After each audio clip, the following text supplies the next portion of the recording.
آج میں آپ سے صرف اتنی گزارش کروں گا کہ رمضان المبارک کی چونکہ آمد ہے، اس سلسلہ میں آپ ابھی سے بھرپور طریقے سے تیاری شروع کر دیں، کیونکہ یہ اللہ کا مہمان ہے اور رسول اللہ صلی اللہ علیہ وسلم نے فرمایا رمضان و شہر امتی، کہ رمضان جو ہے وہ میری امت کا مہینہ ہے اور یہ بڑی برکت والا، رحمت والا، عزت والا، بخشش والا، شان والا مہینہ ہے، مغفرت والا مہینہ ہے۔ ایسا برکت والا مہینہ کہ جس کے دن میں روزے رکھے جاتے ہیں، راتوں کو شب بیداریاں کی جاتی ہیں، تراویحیں پڑھی جاتی ہیں۔ ایسا برکت والا مہینہ کہ جس میں اگر ایک نفل میرے آقا صلی اللہ علیہ وسلم نے کوئی فرمایا کہ کوئی ادا کرے،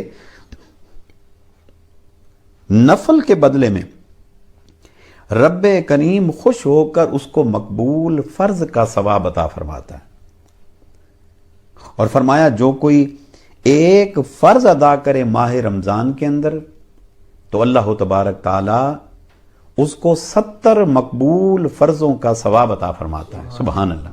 اور میرے آقا صلی اللہ علیہ وسلم نے فرمایا جو کوئی ماہ رمضان میں ایک مرتبہ کلمہ طیبہ کا ذکر کرے، اللہ کریم خوش ہو کر اس کو 1,00,000 مرتبہ کلمہ پڑھنے کا ثواب عطا فرماتا ہے۔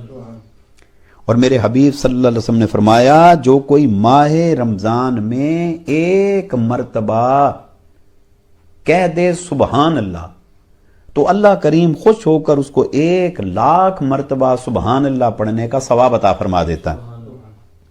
احباب، میرے آقا صلی اللہ علیہ وسلم نے فرمایا جو کوئی ماہ رمضان میں ایک مرتبہ میری ذات پر درود و سلام بھیجے، اللہ کریم خوش ہو کر اس کو 1,00,000 مرتبہ درود و سلام پڑھنے کا ثواب عطا فرماتا ہے۔ اللہ کی رحمت کو لوٹنے کا بہترین موقع آپ کے پاس ہے، بہترین موقع۔ اگر اب بھی روزے نہ رکھے، رحمت نہ لوٹی تو ہائے شومی قسمت، اس سے بڑھ کر اور کیا بدبختی ہو سکتی۔ روزے کو چھوڑنا گناہ کبیرہ ہے، روزہ فرض ہے۔ اللہ فرماتے ہیں یا ایھا الذین آمنوا کتب علیکم الصیام، اے ایمان والو تم پر روزے فرض کیے گئے ہیں۔ اللہ اکبر، اللہ اکبر، اللہ اکبر۔ کتنی خوش بختی ہے کہ رب کریم جل جلالہ عما نوالہ عز برہانہ ایمان والوں سے مخاطب ہے۔ میرے بھائیوں، میرے بہنوں، میری بیٹیوں، میری ماؤں، اللہ کریم ہم سے مخاطب ہے کہ یا ایھا الذین آمنوا کتب علیکم الصیام، اے ایمان والو تم پر روزے فرض کیے گئے ہیں۔ تو کس طریقے سے؟ فرمایا کما کتب علی الذین من قبلکم، صرف تم پہ فرض نہیں کیے، تم سے پہلی قوموں پہ بھی روزے فرض تھے۔ اللہ کو منانے کا بڑا بہترین موقع آپ کو نصیب ہو رہا ہے کہ ماہ رمضان اپنی برکتیں لے کر، رحمتیں لے کر، بخششیں لے کر دروازوں پہ آ رہا ہے۔ یہ وہ اللہ کا مہمان ہے، شب و روز رحمتیں لٹاتا ہے، شب و روز۔ اس کی رحمتوں سے مستفید ہونا ہے۔ اللہ اکبر۔ آپ نے روزوں میں غفلت نہیں کرنی، غفلت نہیں کرنی۔ اب نہیں دیکھنا، اب نہیں دیکھنا پچھلی غلطیاں اللہ معاف فرمائے، اب نہیں دیکھنا میری صحت ایسی ہے، میں فلاں ہوں، میں یہ ہوں، میں وہ ہوں۔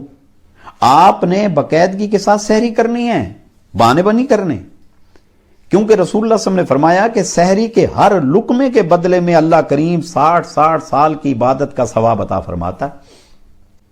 اور افطار کا لمحہ تو بڑا پیارا لمحہ ہے، بھوک اور پیاس سے بندہ نڈال بیٹھا ہوتا ہے، آہا ہا ہا، اور اس گھڑی میرے آقا صلی اللہ علیہ وسلم فرماتے ہیں کہ وہ بندہ یا بندی اللہ کی بارگاہ میں جو دعا مانگے، اللہ اکبر، اللہ کریم روزانہ آسمان اول پہ افطار کے لمحے میں تشریف فرما دست رحمت بلند کرتا ہے کوئی مجھ سے مانگنے والا مانگے میں عطا کر دوں، ہے کوئی تنگ دست اس کی تنگ دستی دور کر دوں، ہے کوئی بیمار میں اللہ اس کو شفا عطا فرما دوں، ہے کوئی میرا قرب مانگنے والا میں اس کو اپنا قرب عطا فرما دوں۔ اللہ اکبر۔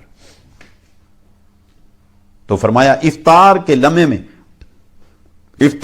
میں بندہ یا بندی اللہ کی بارگاہ میں جو دعا مانگے اللہ کریم اس کی دعا کو قبولیت کا درجہ عطا فرما دیتا ہے. الحمدللہ، سبحان اللہ.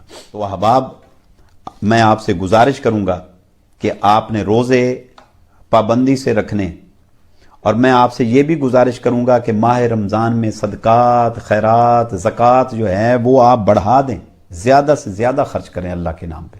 کیونکہ میرے آقا صلی اللہ علیہ وسلم نے فرمایا جو ماہ رمضان میں 1 روپیہ اللہ کے، میری بات پہ غور کرنا، ماہ رمضان میں 1 روپیہ اللہ کے نام پہ، 1 درہم اللہ کے نام پہ خرچ کرتا ہے تو اللہ کریم اس کو 1,00,000 درہم اللہ کے نام پہ خرچ کرنے کے برابر ثواب عطا فرما دیتا. تو آپ نے کائنڈلی، اب تو حالات ہی اس قسم کے ہوئے ہیں، لوگوں کے پاس کھانے کو روٹی نہیں ہے، کئی دن کے لوگ فاقے کر رہے ہیں.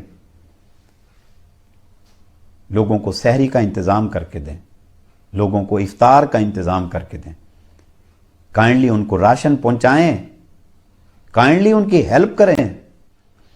یہاں میں ایک چھوٹی سی اور بھی گزارش کروں گا کہ آپ جہاں یورپ میں بھی، یورپین کنٹریز کے اندر بھی جو مساجد کا جو سسٹم ہے یورپین کنٹریز میں، وہاں کی گورنمنٹ نہیں کوئی فنڈنگ کرتی. میں وہاں جاتا رہتا ہوں تو وہاں کی گورنمنٹ نہیں فنڈنگ کرتی، بلکہ جو نمازی حضرات آتے ہیں تو وہ فنڈنگ کرتے ہیں وہاں پر، جس سے مسجد کے سارے معاملات، مسجد کا پورا سسٹم جو ہے وہ چلتا ہے، مدارس کا سسٹم چلتا ہے. اسی طرح پاکستان کے اندر، انڈیا کے اندر، بنگلہ دیش میں، ادر کنٹریز کے اندر ایسا سسٹم ہے کہ ڈونیشن لوگ کرتے ہیں، ڈونیٹ کرتے ہیں. تو ڈونیٹ کرنے سے وہ مسجد کا سسٹم، مدرسے کا سسٹم جو ہے وہ چلتا رہتا ہے. تو میں یہاں ایک چھوٹی سی گزارش کر رہا ہوں آپ سے کہ آپ جس مسجد میں آپ نماز پڑھتے تھے اور اس کو ایوری فرائیڈے آپ جو بھی اپنا ڈونیٹ کرتے تھے، تو کائنڈلی چونکہ مساجد جو ہیں وہ حفاظتی تدابیر کے تحت گورنمنٹ نے وہ بند کرائی ہیں، مدارس جو ہیں وہ بند ہیں، تو وہ جو نمازی ہیں وہ نہیں آ رہے، تو ان کو سسٹم چلانے کے لیے بڑی مشکلات کا سامنا کرنا پڑ رہا ہوگا.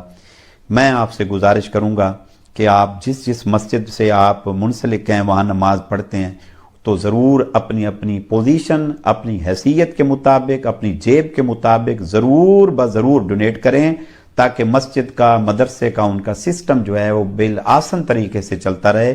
اس کی جزا آپ کو اللہ جل جلالہ عطا فرمائے گا.